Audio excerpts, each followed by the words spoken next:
Hey, Mark, how much steak do you eat a week, man? I don't know, man. I think I eat like 2 or 3 pounds every single day.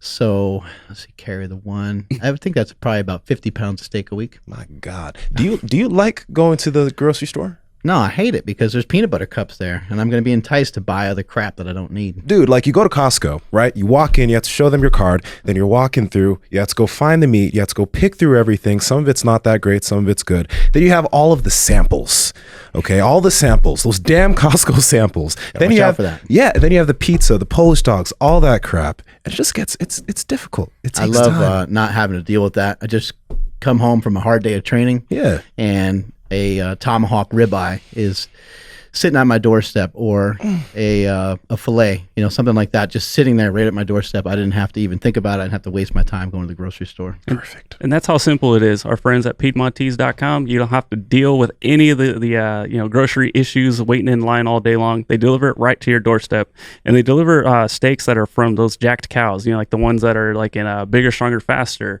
Just like Nsima, they claim natty, believe it or not. I know, it's crazy. Those cows are. Yeah. You guys got to get in on this. Head over to Piedmontese.com. That's Piedmontese.com. At checkout, enter promo code Power Project for 25% off your order. And if your order is $99 or more, you get free 2-day shipping. Yo. That's you. Oh, that's me. That is you. Hey, everybody. So we brought Phil back. So Nsima and I had a conversation with him when you were out of town. But we really want to get into training on how to do like better shoulder throws, like whatever we can do to set that up a little bit better. Yeah. So that's what we're hoping to, get out of today. But we can make that happen. Dude, maybe not as good as Connor, but we can make it happen. So you banged yourself up over here doing some jiu-jitsu? What happened? Yeah, so I tore my ACL. Shit. Complete tear. Have you torn anything before? No, not that I know of. So you haven't needed a surgery before? I had a hernia surgery, umbilical, and then I think I broke my arm when I was a kid. Yeah. That's it. So nothing too crazy. Believe it or not, 8 years of pro fighting, and now that I'm not fighting, I get an ACL tear. So walk me through what it looked like. So you tore your ACL, and then I'm sure right away you're probably communicating with 3 or 4 of your colleagues and saying, "Hey, what should we do with this thing? How do I repair it? How do I recover from this?" Yeah. So automatically you go into like coaching mode and like, okay, what do I need to do to get this already ready to go? So being proactive, thinking about it. And I talked to my physical therapist, Christiana Marin, and she basically was telling me, well, let's just get it stronger, and let's just work on it. The great thing about, what happened was that now I get to understand the injury a little bit more. So with all my athletes now, I can have that more deeper knowledge from what they go through, and that's the same thing with fighting. When I fought for 8 years, now I can understand what they go through from a cutting weight perspective to the whole camp itself. So yeah, the great thing there was that my hamstrings saved me a little bit. My strength there saved me, the strength in my legs. So that was the one thing that I could really say to the athletes now is that, with that strength that I had, it allowed me not to have too much damage to where now, it's not going to take me too long. It's not going to take me a year. It won't take me, a year and a half. It'll take me 6 months, at the most, hopefully. But I think that we'll be able to do that because I am being proactive. I'm working on stability, mobility, and I'm increasing the strength there in the surrounding tissue. What about, there's some theories that like when you injure one side, you can still train the other and you get a training effect. Have you seen anything like that or you experienced that yourself? I actually have. With me, I'm still training. I'm still doing work on this knee anyway. So we did some squats there and I did some blood flow restriction training. I also did just single leg unilateral work and, loading it in ipsilateral, unilateral work. And what I'm seeing now is that I'm actually having still hypertrophy effects in both legs, even if it's unilateral, whatever the case may be. And I'm also doing a lot of isometric tension work too as well. Eccentric neural grooving, basically what I'm doing is I'm pulling into position of a squat, right? I'm using the antagonistic muscle. I'm pulling myself down and I'm driving up. And what that's doing is that's enhancing the strength and stability around the tissue. Then I'm also doing what's called iso ramping, whereas basically I'm giving the surrounding tissue, whether it be my VMO, my vastus lateralis, I'm putting a external stimulus onto the muscle, and then I'm working in that to help the range of motion in that muscle. And that's been helping a lot. What exactly is that external stimulus, by the way? Like, just like could be anything, like a lacrosse ball or something along the lines of that. Gotcha. Yeah. So I'll place a lacrosse ball, let's say on the VMO. I'll lay into the VMO. I'll relax the tissue, and then I'll go ahead and contract, ramping up into an isometric tension. Could potentially have like a Mark Pro on or one of those devices or something like that, right? Yeah, that'd be cool. Similar, right? For sure. Yeah. I mean, a lot of people don't really have the ability to get that. But Right. For sure. Yeah, that'd be good. how about any of those, for that, actually, that specific thing? Do percussive massagers work well for that at all, or no? Yeah, I mean, you're looking at it from a stimulus perspective. So at the end of the day, I'm just trying to downregulate nociceptors, right? So with that, those types of devices may work. And same thing when you're doing a foam rolling technique, right? If I'm going and I'm feeling tight and stiff, right? You can go foam roll it for about 10 to 15 seconds. Just get the stimulus and then work into the range of motion. I'm not going to stand there or sit there on a foam roller for 30 minutes just to go ahead and squat. What I want to do is I want to get the stimulus, help with opening up the range, and then work into the movement. Got it. How do you help get people strong? Like from a real general perspective, you mainly deal with a lot of fighters. You said 85 fighters. That's a lot of work right there. But and I realize it depends on their level. But like, walk us through the process a little bit of like what are you trying to stimulate when you're trying to get somebody to be strong? Well, it really depends on the person too, as well. Like what are their weaknesses? And with my fighters, a lot of the times, first we have to have the proper prerequisites, the joint prerequisites to get underneath load. So for me, I'm looking at it from the assessment standpoint. I want to see movement quality. Yeah, if you can't move well, then it's going to be a lot different. It's going to look a lot different than somebody that can move really well right off the bat, right? Yeah, and you can't stimulate the muscle that needs to be done or fired appropriately to get that force adaptation. So for me, like first and foremost, we want to get quality movement, mobility, active range control. And then from there, we can load the particular joint and the particular movement. But what I would do is usually I run a condensed conjugate method where we do 8 weeks out is usually when they start camp. And then from there, I'll go ahead and I'll run them run an assessment or run a test to see, how well they can take to that stimulus. And whether it be a compound lift, let's say I do a lot of Zercher squats because my guys, they can't get into that external rotation. They don't have the joint prerequisites. So we're going to utilize an exercise that has the efficiency there, and it's effective. Mm-hmm. So there's a lot of things. There's progressive overload to a degree, but I'm also just stimulating that force production throughout each week because, again, we don't have a whole lot of time. Yeah. You need a little mix of things too, right? Because you have, you're trying to kind of tune up the central nervous system, but in addition to that, you want to try to have people pack on a little bit of size in some cases, right? And so you might have to attack things from many different angles. And what I find unique about your job is a lot of times you have to keep someone in a certain weight class, or have someone even drop weight. Yep. So now they're trying to get stronger, which is normally associated with putting on a little bit more mass, at least as far as it pertains to like lifting weights and stuff. Yep. And so, you have to chase after many things at one time, which sounds very difficult. Yeah, it almost sounds counterproductive in a way, right? But so that's why the assessment becomes a true hit point for me, because at the end of the day, we want to find out, are they stronger than they are fast or faster than they are strong? And from there, we can use things like reactive strength index, the dynamic strength index. I've also been using a split test off a sprint, 10 to 20 yard sprint, and that's going to actually show me if they need more force production, if they need more speed, or they need more power. And that's what I got off of Cal Dietz in Triphasic training. So we've been working through that, and actually been doing that with Joanna Jedrzejczyk right now. We ran her through a 20-yard sprint test. And what it showed, surprisingly, that she needed more speed than she actually needed more force production. So with that, we're doing a 2-week block of just speed work. So hyper speed and a little bit of strength speed there too as well. And I'm also running it through a condensed model. So the condensed conjugate that I do already, I'm putting it into place with that speed, category in a way, right? Because that focus point is to get her faster right now. Is there a way for somebody to be able to like kind of test themselves? Like they're listening to this right now and they're kind of like, they want to know like, how could I learn whether I need to be more strong or more fast? Yeah, so I would definitely run a dynamic speed index or a reactive strength index. And what that's going to do is that's just going to show you how well they can basically, redirect force, right? So you can do a jump mat test. You can show, okay, do I want to increase my speed through dynamic movements, or do I need to increase my force production through isometric tension or something along the lines of that? You can also do a mid-thigh pull in isometric. Again, it's going to take you a little bit of equipment, right? You're going to need probably something like if you wanted to rig it up, you can do a crane scale and rig that up to a plate, connect it to the barbell, and then you would pull into that plate and you would see the exact loading parameters that you can actually pull from an isometric tension standpoint. And then you just plug it into the calculator. And would that be the simplest thing an individual would do? Or is there even something that is even more simple that like a listener could do to figure that out? So I like to use velocity-based trainers, and I know that's probably not the simplest thing, but okay. I mean, VBT monitors for me are very important, because I'm actually trying to figure out, I'm gauging the stimulus based off of that, right? So you wouldn't be able to necessarily tell just by how fast someone gets up off the ground or something like that?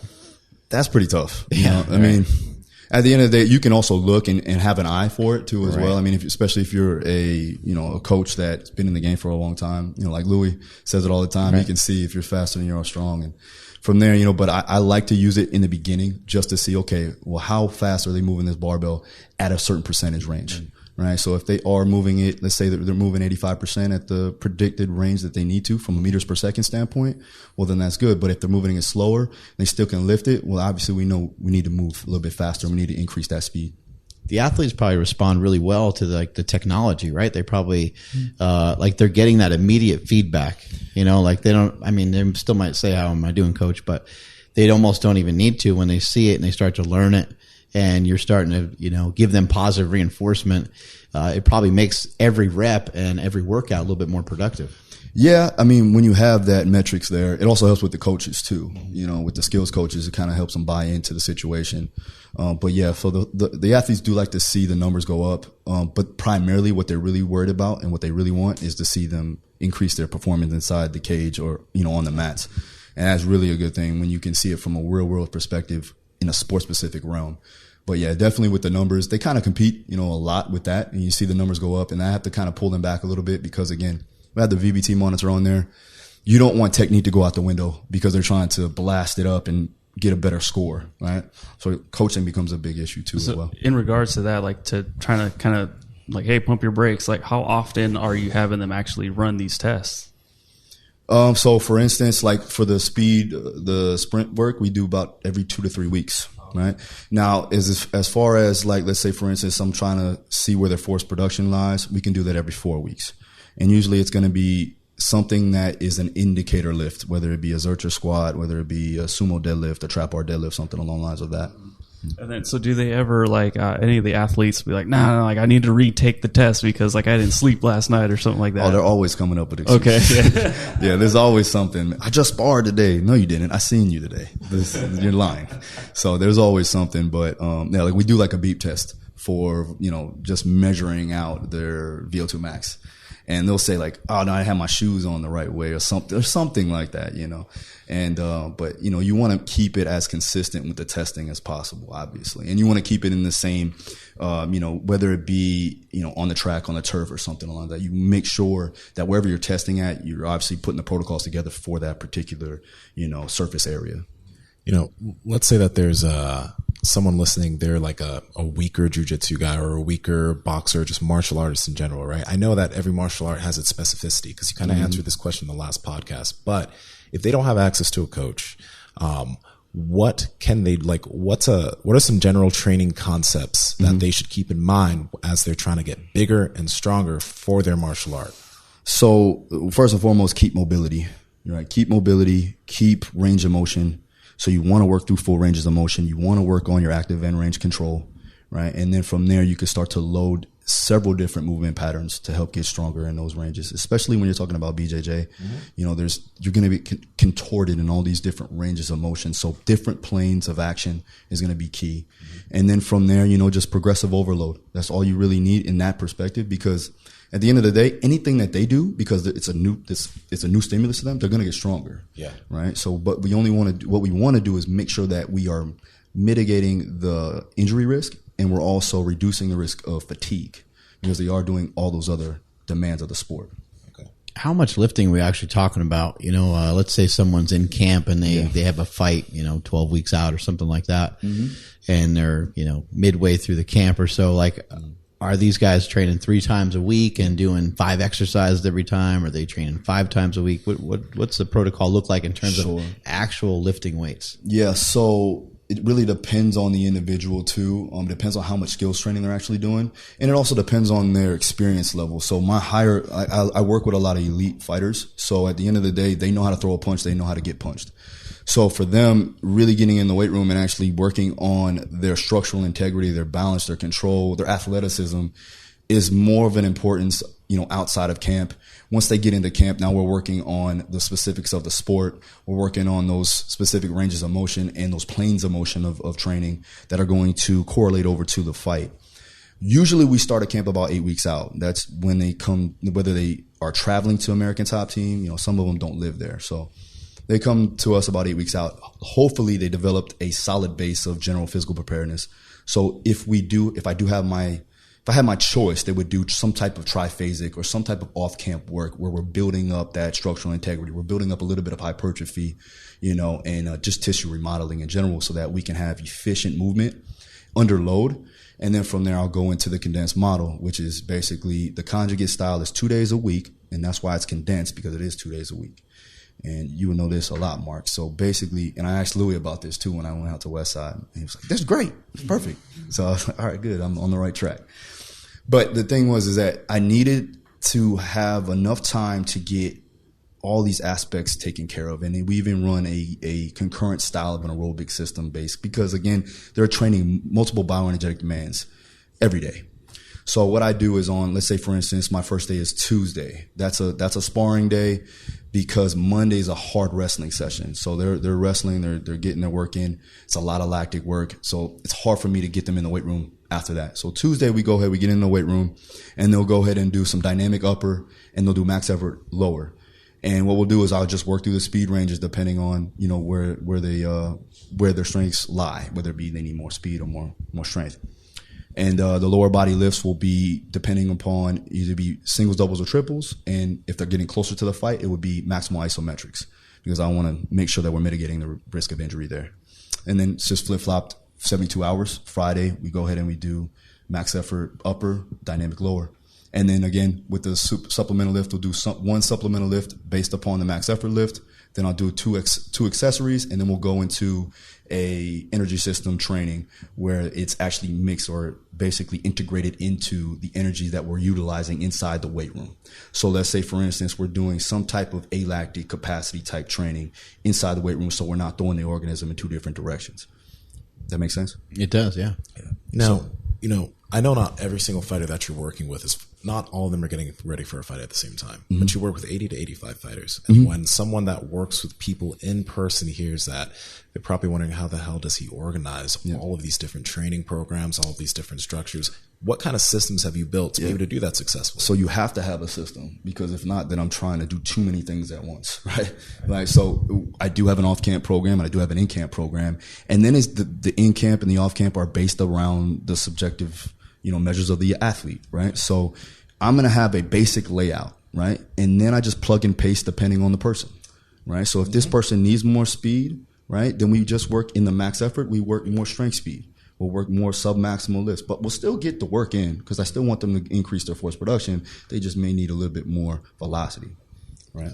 What do you think of Joe Rogan has talked on his podcast quite a bit about bigger guys, jacked guys getting exhausted, like a guy like Nsima. He would just... Nsima did good, though. We did a conditioning, and he did pretty good. Yeah, no, that's kind of what I pointed him out. He's got good lungs. But I know there's always rare cases. There's always like a mutant out there that can be jacked and figure it all out. But what are some of your thoughts on that, of being of having a lot of muscle mass? I mean, the muscle's an organism that chews up a lot of energy. So what are some of your thoughts on that?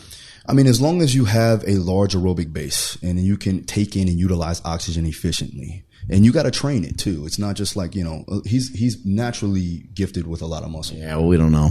Yeah, you're right. You're right. So we look in his cabinet right now. That's right.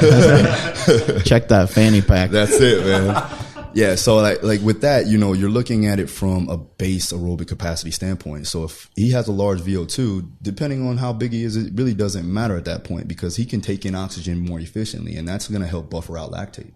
So with that, I'm looking at that, and that's what the assessment would dictate too as well. I got a lot of guys, bigger guys. Cain Velasquez is a heavyweight, and he had a large aerobic gas tank. Like he could go for a long time. Junior told me, he's like, man, I don't even know. I think he was on EPO. Right. Yeah. He was insane with his conditioning, but he also didn't have a lot of muscle though. He was a big guy. That's true. That's very true. A big guy. Very true. But he wasn't like overly muscular. I mean, even like Sean Shirk back in the day. You remember him, right? Yeah. The muscle shark. Like, I mean, the guy had insane amount of muscle, but he could definitely. Who did he throw around the cage like a madman? Who was that? I think like everybody. He that's actually true. Fought. He took somebody though, and he dumped him like 11 times in one round. I don't think anybody's done anything like that since. He just was ragdolling him the whole time. Mm-hmm. Yeah, and I think that just is a testament to his natural ability and his ability. A large amount plays with genetics too as well. Mm-hmm. Some people have a genetic predisposition to have a better gas tank. Look at Colby Covington, for instance, is a guy at American Top Team. The guy, I mean, he trains hard, don't get me wrong, but he's been naturally gifted with a large aerobic gas tank. So yeah, I guess Bo Jackson was like that when he was at Alabama or at Auburn. That's a huge mistake right there. When he was at Auburn, his coaches, they had everybody running and everything, and he's like, running's for people that are out of shape. Yeah. And it's like, well, don't you need to run to get in shape? He was like, no, I'm good. Yeah. Like, come game day, give me the ball and I'll take off with it. He was like, I didn't need all that. Gifted, Naturally gifted for sure. I mean, for us, like a lot of my guys like to run. They like to do their aerobic work just because it's more of a mental thing for them. It's restorative work too as well, but mentally they like to recharge the batteries a little bit there. I can't stop Dustin Poirier from going and doing his long distance running, even though he's predominantly slow twitch, and we need to get him in the weight room and we need to work on that fast twitch fiber recruitment and things like that. But I'm not going to stop him from doing what he loves to do just for that particular reason. I'll make sure that I reduce it a little bit, but obviously I'm not going to totally stop it. I love that side of coaching. You have to kind of weigh in on the things that you value and the things you feel are important. Mm-hmm. But then you also need to be open to like, wow, that guy just loves doing that as much as I fucking hate it, as much as it goes against everything I've ever learned. I gotta squeeze room in for it because he thinks that's going to help him. And if he thinks it's going to help him, it's going to help him. Yeah. And that comes with like the art of coaching in a way, you know what I mean? And communication is key. And the first time I've worked with Dustin, he was telling me, he's like, man, I'm not going to stop running. So I don't care what you say. I was like, all right. So we got to fit this in somehow. All right, we're going to fight over it. Yeah, basic. Well, shit. I don't want that, man. We do play fight, but I ain't doing that. But yeah, so he's one of those guys that, he has to do a certain thing, and that's fine. Fighters have that, and they're different individuals. They're different than other athletes in a way, and they're very like routine like, and whatever's going to help them mentally and psychologically get into that cage and do what they need to do, then I'm all for it. It's a give and take in a coaching realm. Yeah, you said that like letting them run, it was almost like a mental thing too. Yeah. Is there any other like tricks or any kind of like movements or anything that you will tell a certain person like, hey, you need to go clear your head, go do this? Yeah, I mean, a lot of it is that long distance running, believe it or not, or a swim or something like that. Or I'll tell, like, for instance, for Dustin, I will tell him to go to the beach and play with your daughter and your wife and have fun. And a lot of times, that clears his mind. He comes back rejuvenated because in camp and just as a fighter, you're always training. You're training year round. So going in there each and every day, the same gym, the same training partners, same coaches, it gets tough, and you don't really want to take a break for a second and just recharge your batteries. And that's usually what I have him do. Yeah. I feel like maybe like bodybuilding coaches will have like a similar like concept when they're, like what you guys told me, like you're stressed out, you look fine. Mm-hmm. And it's like, no, I look like shit. And then Mark's like, dude, you're in your own head. Like just go play with your daughter. He literally told me the exact same thing and he's totally right. Yeah. So that's really cool. Mm-hmm. A good parallel. You got no off season, huh?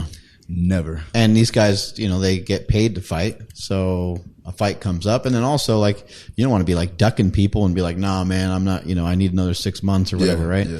And so that makes it very difficult. But because even if let's say you're maybe not as strong as you should be for your weight class, it might be hard to develop some of those attributes while you're always training for a fight, right? Mm-hmm. Yeah. I mean, we get guys that take fights on short notice, and that's the reason why I developed the condensed conjugate model, so they can always be ready. If they're closer to the fight, let's say 3 to 4 weeks out, then we're going to start working more of that velocity range depending on if they need more strength or speed again. But, we do a 2-week taper, and we make sure that the weight cut's going appropriately, making sure that their weight is down, because that's going to play a major role, especially when you're talking about CNS activation and just recovery. because their caloric intake is down, and they're also, for most parts, they're training a lot. So they're training a lot without getting a lot of calories in. And a lot of times they're probably bringing down their carbs too. But luckily, we have like guys like George Lockhart that helps us out too as well. And George has been a tremendous help for me too with everybody. George is amazing. He like came to our gym and like wrote this giant formula out on the fucking board. And he like forgot how he got to all these numbers. He's like, this is 16 divided by this. And I'm like, okay, hold on. How'd you get to that number? He's like, I fucking forget. And he's going on the next. He's like, this is just the way it is though. Yeah. So in his seminars, I was there in Miami when he held one. He usually holds one in like an Airbnb. And I'm like, he's like, come down, man. Like, I'm here in Miami. I was like, yeah, perfect. I'll come through. And, he don't even have like a fucking whiteboard. He just has like a big sheet of paper and he writes it down and then like, he's like, da-da-da-da-da-da. And then he's like, flips the page. Yeah, flips the page. Blah, blah, blah, blah. And I'm like, man, this guy's crazy, but it works, and I've seen it work time and time again. I love that he's got, sometimes he's got stuff like that, but he also is very simple.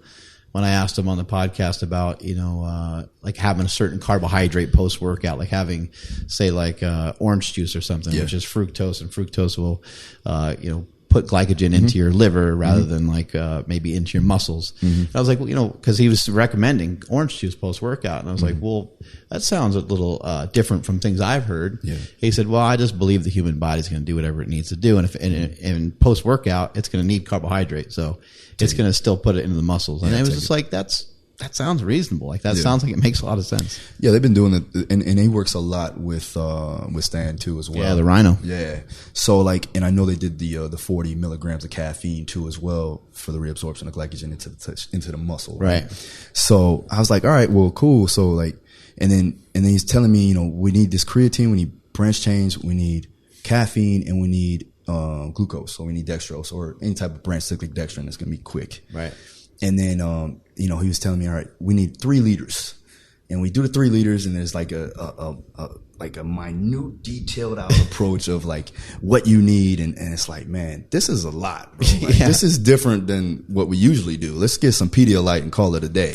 So there's a different approach there, and it's spot on in a way. And I got a young guy, Eric Pena, who's been working with a lot of fighters now, and he's kind of taking over for George, and he was actually my intern. So it was actually cool to see him. He just finished, he's worked with Connor, he's worked with a bunch of guys, so it's cool. Yeah. When you look at fighters, obviously fighters in camp and even outside of training camp, they're doing so many different types of martial arts and lifting. Like they need to eat an excessive amount of carbohydrates to be able to keep fueled. Now, I'm saying that because I'm wondering what type of athletes do you think, when you look at strength training or bodybuilding or whatever, what type of athletes do you think they don't need an excessive amount of carbohydrates? The reason why I ask is because there's a lot of powerlifters who are like, oh yeah, I need all these, I need to eat this and this and this so I can perform. Bodybuilders, I need to eat this and this and this so I can perform. Yeah. But it really seems like they don't need not too much unless they're doing a whole lot of volume, right? Yeah. Unless they're on like maybe in an off season or looking to bulk up or something along the lines of that, or in a volume phase or hypertrophy phase. In my opinion, you really don't, because you gotta look at the energy system is primarily creatine phosphate, right? So for that, I wouldn't do as many. And I think, Mark, you've done the ketogenic diet. How do you feel on that? Yeah, I feel awesome, man. Yeah. I mean, at the end of the day, like I've even done intermittent fasting and hit PRs. So, really you have to outweigh the options of, okay, well, maybe if you're looking at a marathon runner, then probably, yes, they're going to need some carbohydrates. If you're looking at somebody like a bodybuilder who's doing massive amount of volume, then yes, you're going to need some. When you're talking about MMA, definitely going to need some, right? When you're talking about powerlifting and you're talking about, getting into the max phases, probably don't need it. Only probably going to need it just for muscle recovery after their accessory work or something along the lines of that. But I wouldn't go too crazy with it. And it's super important for any athlete that has to train multiple times a day or has the energy output to get those carbohydrates in, because it can help you recover from each workout. So if you have a workout in the morning and you have carbs right after that first workout, kind of from the way it looks on paper, it's supposed to kind of help you, get glycogen back into the muscles, help you repair a little bit faster, and help you have enough energy and strength for the next workout, which is all stuff, the cool thing about nutrition that I think is really fascinating is it's actually very new. Like it really hasn't been, we haven't been like trying to eat the foods that we've been trying to eat in the scenario that we have today, as we used to. You know, people, 1,000 years ago, they might have died very young, and people will point to that and they'll be like, oh, it's, because they ate meat or whatever, but they died for a lot of other different reasons. Yeah. And we don't have those same reasons anymore because we have some modern medicine around that can help, antibiotics and different things like that. And so I feel like the stage that we're at now, this is the kind of the first time where we get some real time, like we're going to figure out what happens to the vegans. We'll figure out what happens to the carnivores, because back then they would die before they could figure out what happened, before the onset of cancer, before, they weren't 85, right? So we'll find out more, as we continue to go along here. Yeah, it's an interesting time in the fitness industry, give or take. And then with nutrition, everything's always evolving. There's always new studies out, before there was like fats were bad, now carbs are bad, and this and that, and now full meat diet and vegan diet. There's just so much going on. There's contrast everywhere. Everybody has their views, but only time will tell if something actually is really going to work and what's detrimental and what's going to be good for somebody. Speaking of an interesting time in the fitness industry, what was it like at the Fit Expo? Yeah, it's that's different. It's different. It's the first time I've been out there, so it's like a madhouse. I'm seeing a lot of like trendy, like crazy stuff that I'm like, what the hell is that? Like, I seen somebody walking on springs. They look like rollerblades, but they were like springs. It looked like it looked like they were in the Mario Brothers. It was definitely like an out of shape dude, right? It was actually like it was like a 50-year-old female. I'm not I was like, okay, it's never a dude. Different. It's always a chick in tights. Yeah. They're always just like bouncing around looking like they're having a bunch of fun, but it's it's just like gimmicky type deal. And I'm like, this is really real. Cause I'm not in that world. I really don't do a whole lot of that. Like I'm in an MMA gym, or I'm in a powerlifting gym or something along the lines. I'm not in that fitness world. So seeing that, actually, this really is real. Like, it's mind blowing to me in little ways. Yeah. As far as like tools that I think I asked you this before too, but are there any outside tools that you use for your athletes in terms of recovery other than the obvious sleep, all of that stuff? Are there any outside tools that you use for them? Yeah, I mean, nothing, I'm going to say it again, nothing beats sleep and nutrition, right? So that's first and foremost. I have to make sure that those guys are getting adequate sleep because they're training so much. And then you got to think of these guys also have families. They got kids. A lot of my fighters just had newborn babies. And they're in camp. So there's a lot going on there. And Mark, you probably know about that, right? So do I. And it sucks, right? And, but yeah, if you're talking about, just standard things like an ice bath, we do contrast training or contrast baths too as well. As far as like, we do heat and contrast with that. I don't really do too much other than that. Really, okay. I don't. Mild fascial release treatment, stuff like that. Do some massage here and there. Yeah. Once they're in camp, that's definitely going to be more of an importance. When they're out of camp, we kind of limit the ice baths just for the hypertrophy benefit, right? But other than that, I don't really do too much there. Got it. What's Triphasic? You mentioned that earlier, and you mentioned Cal Dietz, and we're going to have Cal on the podcast in a few weeks, I think. Nice. What's Triphasic mean? So basically, Triphasic is the 3 parts of a movement, right? You got the isometric, the eccentric, and the concentric. And basically what you're doing is you're spending 2 weeks of each phase of that particular lift, whether it be a squat, bench press, whatever the case. But the goal really is to increase the neural capacity, increase the technical efficiency of the lift, and also increase a little bit of hypertrophy. Basically, it's a baseline approach to getting the athlete ready for an in-camp or an in-season program. Yeah, I think that's one of the most least understood thing about training in general is that before you go and do anything, you need to make sure that you're prepared for it. Yeah, and you need to kind of you need to go from one phase to another, and it's a very gradual thing. Like it might take you. If somebody might see a program and it might be like German volume training or something, 10 sets of 10, and that's not a great thing. It's not really wise to, although it's kind of cool to just try shit out when you're young, but it's not a great thing to like jump into. You better get your volume in order and get everything in order before you get there so that you actually get a real benefit from it rather than just getting really sore and beat up from getting wrecked. And then they can't train the other aspects of the training. So and that's one thing that like, a lot of the guys come in and I have to ease them in and they're doing things that are, we're keeping them in the same group. Like I said, the system is there, but the tempo, the amount of reps, right? The amount of volume or the amount of the intensity is going to change depending on if the individual is ready or not. So yeah, I mean, it is very important to, one, get the joint prerequisites in order, and then two, make sure that the muscles are ready to withstand that load under that amount of volume. And with your injury, we have a lot of people that ask about like rehabilitation, and I understand it would matter, you know, the person and different things of that nature. But have you utilized, you mentioned a little bit about isometrics earlier to help people rehab and recover from stuff. And then in addition to that, what about like eccentrics and like what would it look like? Somebody has a really jacked up elbow or jacked up shoulder. What would some of the progressions look like? Well, it would have to depend on the injury first and foremost. Like for me, I've had tendinopathy in my elbows just from lifting, you know, elbow tendonitis, medial epicondylitis, things like that. And for that, isometrics has been a major part of that.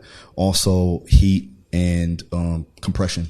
So in that example, what kind of isometrics are we talking about? And do you have weight on the bar? Like, what is it? You can either do yielding or overcoming isometrics. So basically yielding would be stopping at that range of motion, whether it be a 90-degree position, or you can push into an immovable object, right? And I would do a slow ramp up from about 50% to 100%.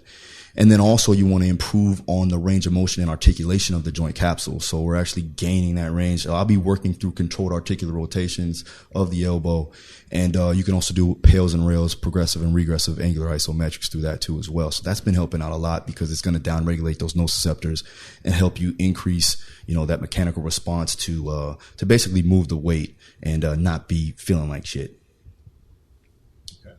Now, let me ask you this in terms of, because again, for individuals that don't have access to a coach, and there's two kind of athletes I want to ask about here. Powerlifters or strength athletes, and let's say that they're in-gym powerlifters, they're not always getting ready for competition, because I know if you're getting ready for competition, you're not going to be doing an excessive amount of cardio. But a lot of powerlifters want to increase their gas tank a little bit. They want to feel better. They don't want to feel, you know, tired walking up a flight of stairs, right? So that type of athlete, and then also a jiu-jitsu athlete that, you know, they train at jiu-jitsu and they also want to increase their gas tank. What are some things that they can implement now? This is for you. This is all you. This is for him. No, this is sound his like question. Like, I mean, that's exactly his question. Outside of training, what can they do? You know, whether it's you know, biking or whatever. What can they do to increase their gas tank? So I do like the fact that, one, with a power lifter, you have to maintain your fast twitch fiber. So there is a method that Pavel actually, you know, made up, or I should say incorporated into his training, Pavel Satsula. Yeah. And the quick and D method, I utilize that a lot with my fighters, believe it or not. And basically what that is that's just going to increase the mitochondrial density of fast twitch fibers. So it's repeated efforts, right? So you're doing, let's say, for instance, a 10 repetition kettlebell swing. You're waiting, you know, every minute on the minute, you'll do 10 reps, and then you would do that for around 10 rounds. Right. So what you're doing is you're still getting explosive power and you're getting the ability to repeat bouts of energy. Every minute on the minute, you're doing 10 reps. 10 reps. Okay. Yeah. You keep it at 10 reps. We found that, like, you know, after 10 reps, it starts to slow down. So you want to still stay explosive. So if it takes you only 5 reps and you start to slow down, then keep it at 5 and you do every 30 seconds. And are you going like a maniac or? I mean, you're hitting it with good technique. Yeah, you want to be tight. Obviously, you want to keep your brace, control, but going at it hard. Yeah. The speed needs to be there. So you're looking at it from a velocity perspective, of meters per second, you're looking at probably 1.5 to 2 meters per second. That's what Andrew was going to say. Essentially, I didn't carry the one, so I wasn't sure. Some of the numbers were off. I don't want to speak out of class. Yeah. You know what I mean? Yeah. Or out of turn, I should say. Calculus. What's your diet looking like? Right now, since I'm not doing a whole lot of strength training, I'm just obviously prehabbing and doing a lot of, I'm actually doing a lot of primal movements too as well. Right now I'm just keeping my carbs low. What do you mean by primal movements? Like movements, like as in, let's say for instance, like, animal movements, right? Okay. Believe it or not, on the floor. A lot of stuff we do in jiu-jitsu, right? A lot of stuff we do to get warmed up, right? So I'm doing that. I'm doing a lot of FRC, doing a lot of mobility work. I'm FRC certified. So I had a conversation with Spina. And he told me, you know, basically just keep doing what I'm doing with the articular rotations and like it's my life, you know, especially with my knee, because again, we want that rotation. We want to, you know, reduce inflammation going into the surgery. So I'm doing a lot of that. As far as my diet goes, I'm doing, like, as far as supplements, omega-3s, I'm doing some cannabinoids. So CBD is prevalent, believe it or not. And then, fish, a lot of white fish. As far as meats go, do some steak here and there, you know, a little bit of chicken. But my carbohydrates are low, especially, you know, if I'm not training or anything like that. Fats are obviously going to be dictated depending on my carbohydrate intake. I know that your injury, you said it was a freak accident, right? Yeah. Because like you're staying on top of everything. But for individuals that are doing a martial art and they're scared, you know, they get in these positions and they're scared about their knee, what should they be doing on the outside to, I guess, decrease the ability of that potentially happening to them? You know? It's tough, man, because again, like I said, my knees are strong. My legs are strong. The reason why I guess I didn't tear everything was because I had strong hamstrings and strong quadricep muscles, and just surrounding tissue was strong, right? In this sport, it's very hard to just stop an injury from happening, right? We can reduce it, or we can, you know, increase the ability to recover faster, but it's not going to happen like that. Like, yes, you want to stop non-contact injuries from happening. That should never happen, but you're getting kicked, you're getting contorted, like your joints are getting contorted. It's really not going to happen to that. You know, you think that you're going to totally stop it, you're in another fucking planet. Oh, yeah. You know, so, but the one thing you need to do is get strong. You need to get your hamstring strong. You need to get your quadriceps strong. You need to get stability in the lower limbs. You know, you need to get your feet mobile. You need to get your ankles mobile, and you need to get your hips mobile. Because again, things will lock down if mobility is not there. It's like walking on ice, right? If you're not mobile, you start, it's just the same thing. Your body stiffens up. So with that, to say that, we need to make sure that we're gaining the active range control and we're increasing the strength in all those ranges. So that's why I like something like FRC, because you're actually training that particular muscle to gain the range of motion there. You're not just passively working into a stretch. Yeah. What's FRC? Functional range conditioning. So basically what that is again, increasing functional movement under active control of end ranges. So we're increasing mobility, right?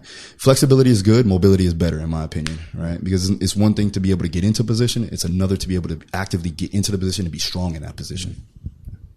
What's it like watching some of your fighters like actually fight? Like, we have a big fight tonight, and honestly, I think that was like the first thing we even started talking about when you walked in. So obviously, it's heavy on your mind. But I know. But like, can you walk us through like what it's like? I mean, I know, I'm pretty sure you get like nervous too, and you know, but like a lot of people don't.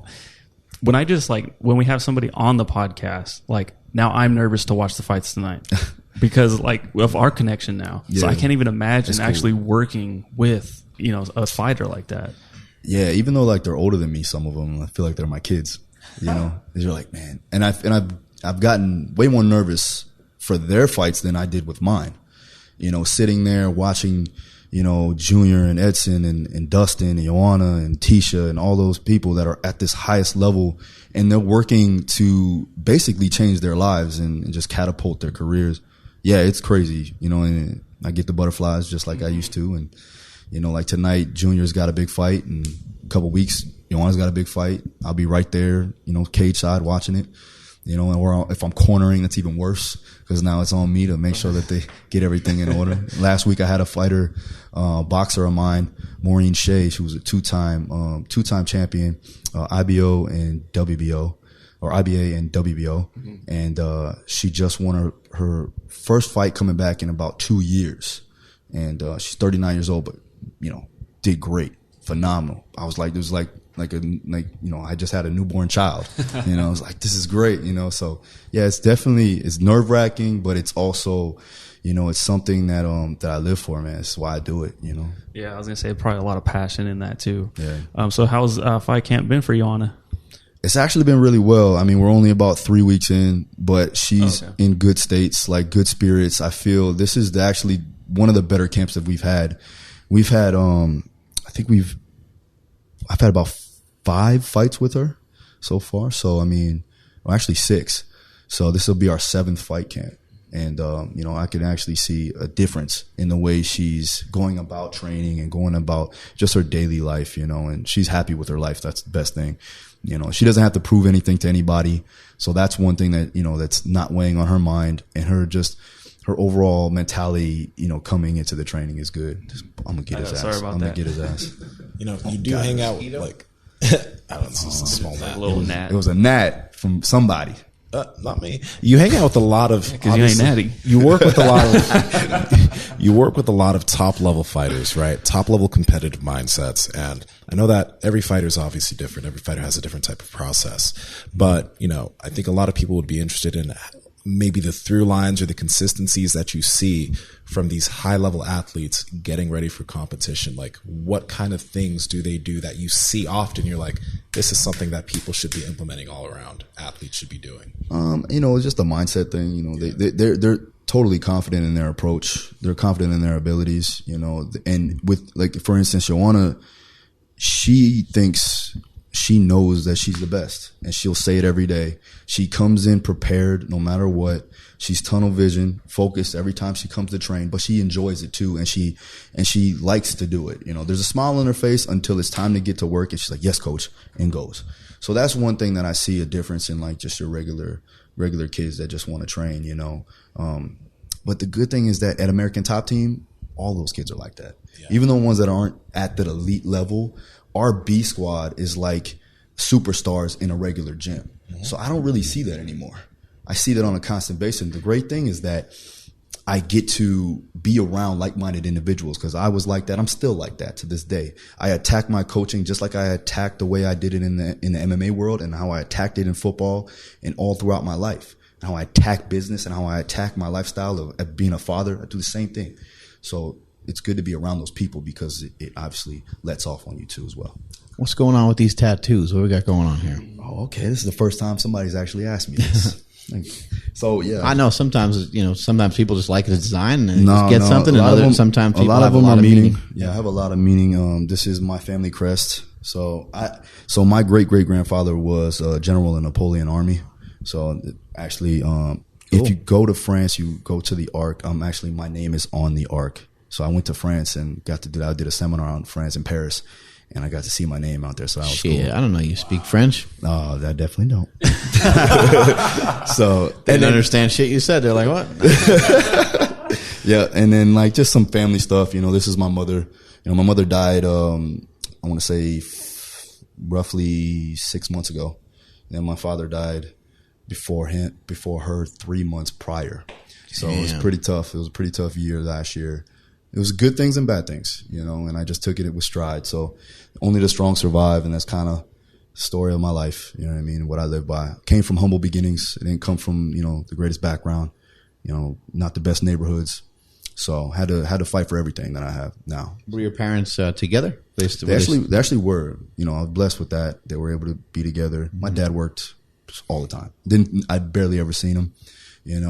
Just managed restaurants and did what he could do, and God bless him. And then my mother, same thing. She was a firefighter, and then from there, she got hurt. She ended up developing lupus, and a lot of stuff started to go downhill from there. Because it's an autoimmune disease, started attacking everything in her body. So I'm actually looking to get involved with a lupus foundation to help with just awareness. And that'll be launching pretty soon. Oh, that's great. Yeah. What did your dad pass away from? He actually had a esophageal bleed, and this was sudden, very sudden. He had some issues with his stomach. Wasn't really saying anything. He's kind of a hard-headed guy, and his stomach was bloated, and we could see some maybe it was stress or something along the lines of that. And then just one day, I remember waking up in the morning, getting a phone call from my mother, and she was frantic, and he was bleeding all over the place. Came in and there was blood everywhere, and I kind of knew from there it was pretty much over. So had to deal with that, had to obviously handle all of the arrangements for the funeral. At the same time, I had seminars I had to do 2 weeks prior, and had to coach some of my athletes and things like that. After the funeral, I had to go right to the gym and start coaching, but this is my life, It's what I live for. Yeah. Do you remember when, like, you were younger and you recognized that your dad was, like, extremely hardworking? Yeah. Well, I used to wait for him every night before he get home. Probably got home like 1 or 2 in the morning, and he would leave before I would get up. So I mean, there was times where I was like, wow, and that basically showed me how to work hard. From that perspective, there's not a time. I guarantee you, and people say this is cliche, but I mean, Mark, you probably can get me on this one, but at the end of the day, I feel like I'm the hardest worker in the room no matter what. You know what I mean? But that's the mindset I have. And that's what brought me to the position where I am now, you know, and I believe things do come into play and get in order if you put yourself in the right position. You know, luck really rarely doesn't happen as long as you're doing the right things, you know. So at the end, I hate when people say, oh man, lucky for this. You know, you got all these fighters. And I'm like, yeah, motherfucker, I'm really lucky, huh? You weren't there when I did this for 10 years and I didn't get paid shit. And I used to sneak people into Gold's Gym for $20. You didn't remember that? Or when I was, you know, fighting full time and then had to leave to go and do a midnight class and then get back up in the morning at 3 a.m. to go ahead and do another class so I can get more knowledge, you know, and then do this all over again 5 to 6 days a week. Yeah, people say I'd kill to do that, and it's like you wouldn't even do what I'm doing for 1 week. You wouldn't even last. You wouldn't be able to do it. No. You would put yourself in my shoes. You'd all of a sudden have excuses. Yeah. And that's why I like to bring the interns over to the gym. Because they're like, oh, I'd love to be in your shoes and do what you do. I'm like, yeah, yes, don't get me wrong. I love what I'm doing. And they watch you zip around and they're like, whoa. Yeah. And they're like, man, I don't know how you do it. And that's the first thing they say. They're like, I don't know how you do it. And it's because I do it every day. You know, it's natural to me at this point.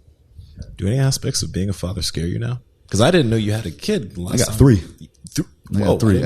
I got two teenage daughters. Get ready for that shit. Yeah, that's crazy.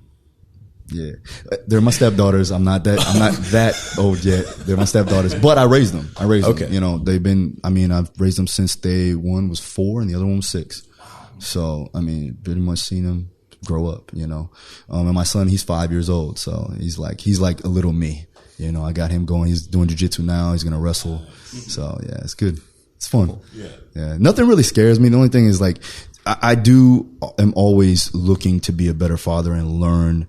But the great thing is that, you know, I have plenty of practice with coaching, you know, and I feel like if I can lead individuals in that manner, I can lead my own child to do the right things. Real quick, going back to that, like basically Rocky montage of you working your ass off and, you know, not really having time to sleep and all that. Like, what was your living situation like? Because I know there's a lot of people that are like, oh, I want to do this, but you know, I can't, you know, my living situation right now is not perfect. I'd imagine, because you said you grew up in a like rougher neighborhood and whatnot. Yeah. So like, what was it like? I mean, obviously as a teenager, like we get our house broken into all the time, you know? So for me, I never asked my parents for money, never wanted to. There were some times where I did some things that I shouldn't have, you know, sold some things that I shouldn't have, to be honest with you.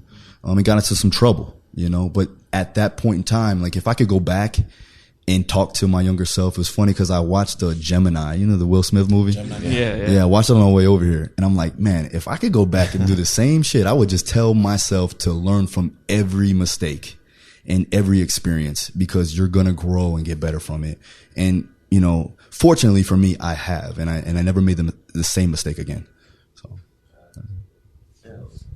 Taking a quote from Stone Cold from the podcast we just did, he's like, there's some people that'll, you know, they'll say like, hey, that's a hot pan, don't touch it. But young kids will be like, I want to go ahead and, it's like, oh shit, okay, that burned me.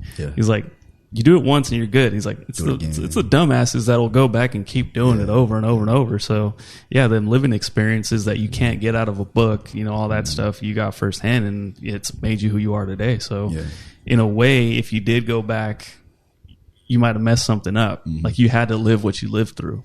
Yeah, it molded me to where I am today and how I am today, you know. So, and I get to put that into my professional life and my family life too as well, and let my kids know, like, listen, Dad's been there. Don't worry. You know what I mean? Like there's a lot that you don't see because we didn't put you in that environment. We did that for a reason, you know, because I went through it. So you don't have to go through it. Is it hard to sometimes remember that that is your number one job, being a dad? No, because of the fact that, again, even though my dad worked very hard, he wasn't there for me a lot. So like for me, it was a good and a bad thing, right? So now every day that I come home, every night I come home, if I'm dead tired, I'm still going to play with my son. You know, I'm still going to, you know, spend at least a little bit of time with him as much as I possibly can. It don't matter how bad I feel or how tired I am, it's going to happen. Or I'm going to go to my daughter's soccer game. No matter how much work I have to do at the end of the day, it's going to get done. And that's a priority for me for sure. You know, and that comes first and foremost. You said your son's 5 and he's doing jiu-jitsu, right? Is that something he wanted to do, or is something you like, you should do it? A A little bit of both, you know. We wrestle all the time, so he was like, he didn't know what he wants to do right now. He's 5 years old, so he's like, yeah, Dad, I want to do jujitsu, and then so we went there and he loved it, and then from there I was like, okay, cool, we'll keep it. If he was like, I don't like to do it, then I probably would have been like, we'll go a couple more times, see how it is. You know, the first time you gotta, you know. Yeah, well, I mean, that's my next question is like, what about the girls? Because my daughter, she showed interest in jujitsu, and then she had a friend that was like, I do karate. She's like, oh, now I want to do karate, and I'm just like, no, you don't. But I can't. I don't want to like be the parent that forces her to do something she doesn't want to do. But at the same time, we talk about on the podcast often, like sometimes you do have to force your kid to do something they don't want to do because they don't even know. They don't know what they want. Yeah, exactly. And so I just give it a timeline. Like, try this out for a couple of weeks, you know, and see how you like it, because you never know. The first time may be a bad experience. The second time may be a great experience. And, you know, so for that, I would say give it a time frame for sure. Do your girls get into it too, or? Well, my younger daughter, she's more the athlete. My older daughter, she's just more of like the academia, like, you know, I want to be a lawyer. So I'm like, okay, cool. Not bad. You do that, you know? So yeah, but I try to make sure that they're doing something, whether it be, you know, debate team or something along the lines of that, something that's going to keep them occupied in a good way. You have time for anything else? You got time for, you know, reading or watching TV? Or I read a lot. I do read a lot.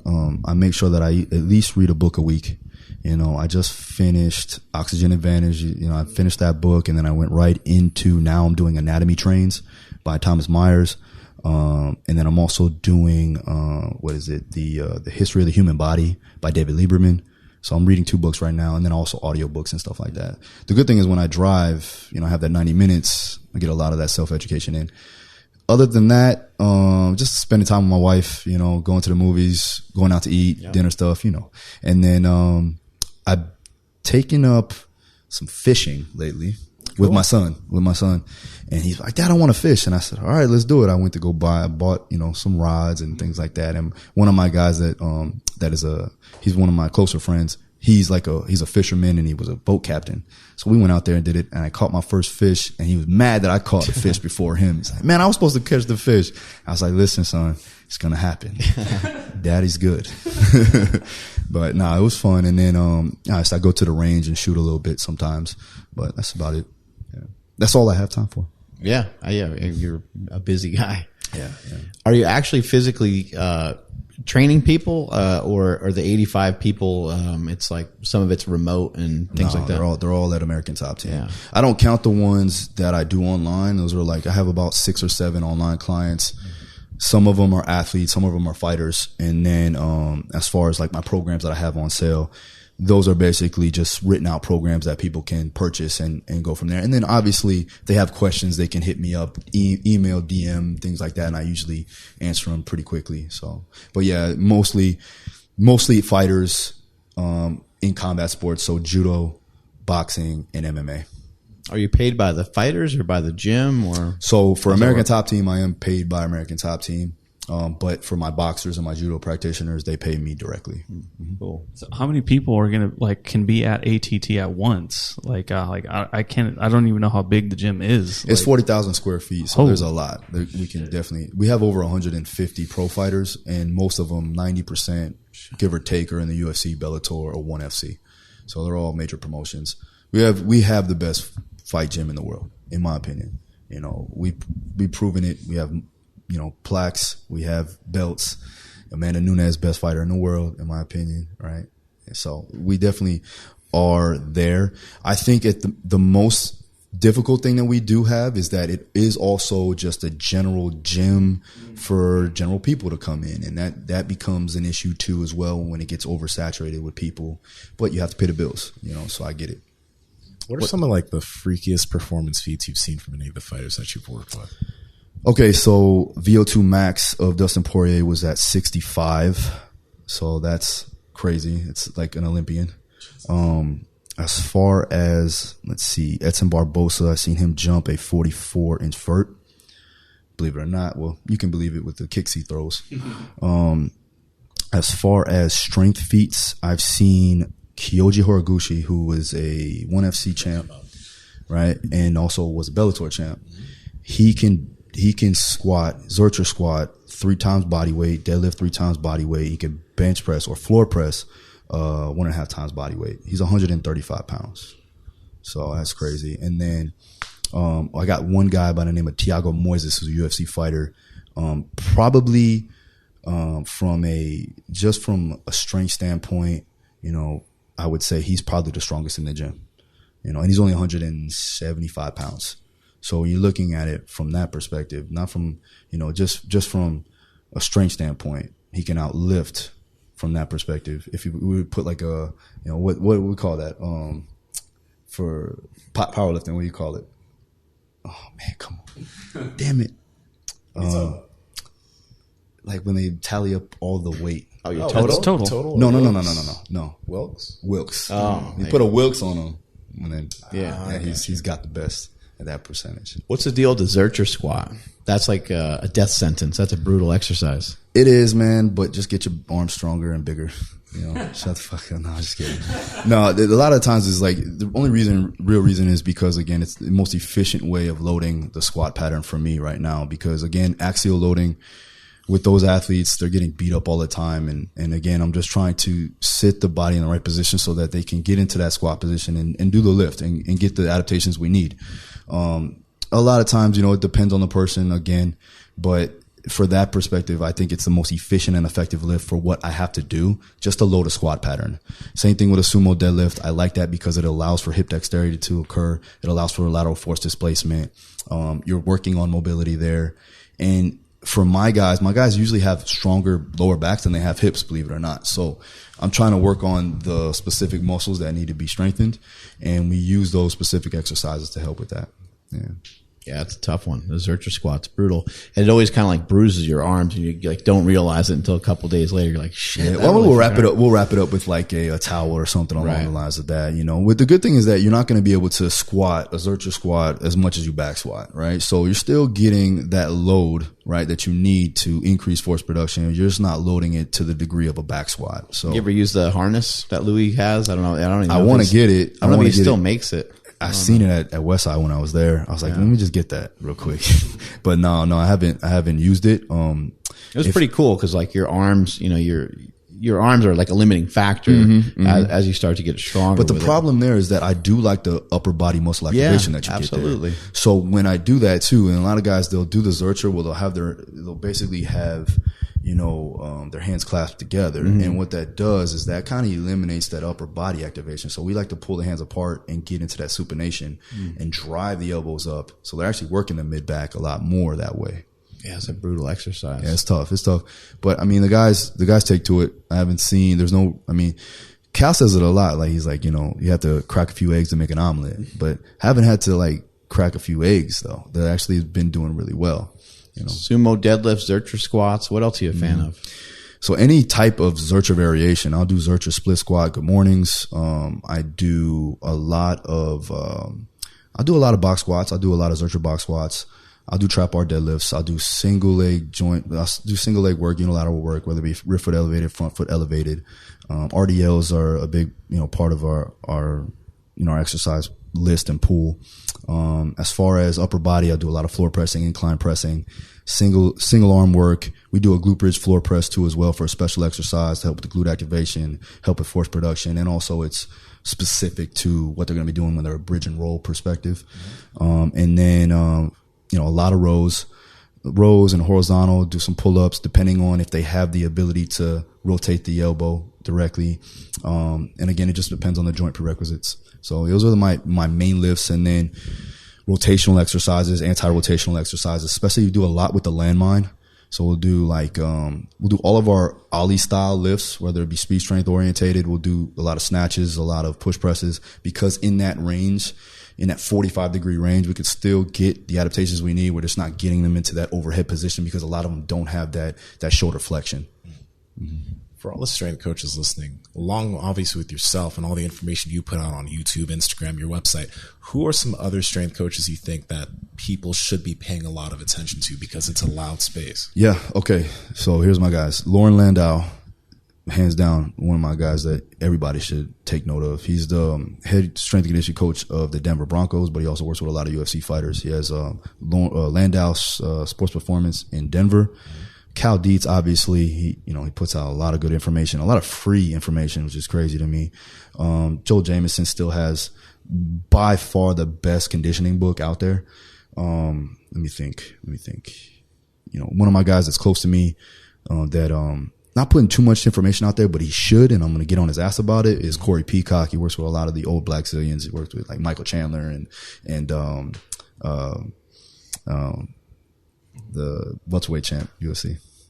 Kamaru Usman. Yeah. I don't want to say his name. Why don't you want to say his name? Oh, shit. Can't say his name, man. I'll let you say his name. He just beat one of my guys. Oh, man. Okay. So fucking Corey. But yeah, so those are the guys right now that are really doing well with it. Yeah, I mean, that was it. Okay. Oh, Joe DeFranco. I can't leave him out, man. Joe's my guy. Yeah. So DeFranco. And if you don't know who Joe DeFranco is and you're in the strength and strength conditioning industry, if you don't know who he is, shame on you. Straight up. Awesome, man. What you doing down here in LA? I know the Fit Expo is going on, but are you training anybody that's doing powerlifting or MMA over here? No. I was here doing a couple of things. I had to do a couple other, podcasts and interviews and stuff like that. And we're just here to check out the LA Fit Expo, see how it is. And now I got to get back because you're out here trying to be a Hollywood hunk. That's it. Yeah, trying to get recognized, really. trying to get in a movie. Why don't you just say it? Just tell us. I mean, I got some acting skills. Yeah, I've been in some films. It's okay.